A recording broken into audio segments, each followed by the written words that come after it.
Department of the Treasury, Washington, D.C., Secretary of the Treasury, September 28, 2021. The Honorable Nancy Pelosi, Speaker, U.S. House of Representatives. Washington District of Columbia, 20515. Dear Madam Speaker, I am writing to follow up on my previous letters regarding the debt limit and to provide additional information regarding the Department of the Treasury's ability to continue to finance the operations of the U.S. government. In my September 8 letter, I explained that Treasury's cash and extraordinary measures would most likely be exhausted sometime during the month of October. Based on our most recent information, including tax payments associated with the September 15 deadline for third-quarter estimated tax payments for businesses and individuals, I am now able to further refine that projection. We now estimate that Treasury is likely to exhaust its extraordinary measures if Congress has not acted to raise or suspend the debt limit by October 18. At that point, we expect Treasury would be left with very limited resources that would be depleted quickly. It is uncertain whether we could continue to meet all the nation's commitments after that date. While this is our best estimate, the federal government's cash flows are subject to unavoidable variability. For example, the government's daily gross cash flow, excluding financing, over the past year averages nearly $50 billion per day and has exceeded $300 billion. As a result, it is important to remember that estimates regarding how long our remaining extraordinary measures in cash may last can unpredictably shift forward or backward. This uncertainty underscores the critical importance of not waiting to raise or suspend the debt limit.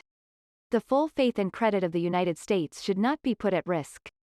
Furthermore, we know from previous debt limit impasses that waiting until the last minute can cause serious harm to business and consumer confidence, raise borrowing costs for taxpayers, and negatively impact the credit rating of the United States for years to come. Failure to act promptly could also result in substantial disruptions to financial markets, as heightened uncertainty can exacerbate volatility and erode investor confidence. I am also writing to notify you, pursuant to 5 U.S.C. Sections 8348, 1, 2, of my determination that, by reason of the statutory debt limit, I will continue to be unable to fully invest the portion of the Civil Service Retirement and Disability Fund, CSRDF, not immediately required to pay beneficiaries, and that a debt issuance suspension period, previously determined to end on September 30, 2021, will continue through October 18, 2021. As a result, the Treasury Department will continue to suspend additional investments of amounts credited to, and will redeem an additional portion of the investment held by, the CSRDF, as authorized by law.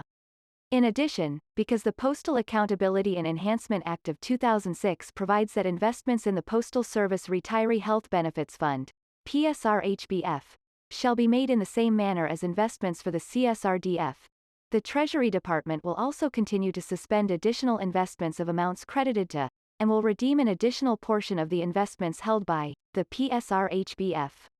By law, the CSRDF and PSRHBF will be made whole once the debt limit is increased or suspended. Federal retirees and employees will be unaffected by these actions. Again, I respectfully urge Congress to protect the full faith and credit of the United States by acting as soon as possible. Sincerely, Janet L. Yellen. Identical letter sent to the Honorable Kevin McCarthy, House Republican Leader. The Honorable Charles E. Schumer, Senate Majority Leader. The Honorable Mitch McConnell, Senate Republican Leader. CC.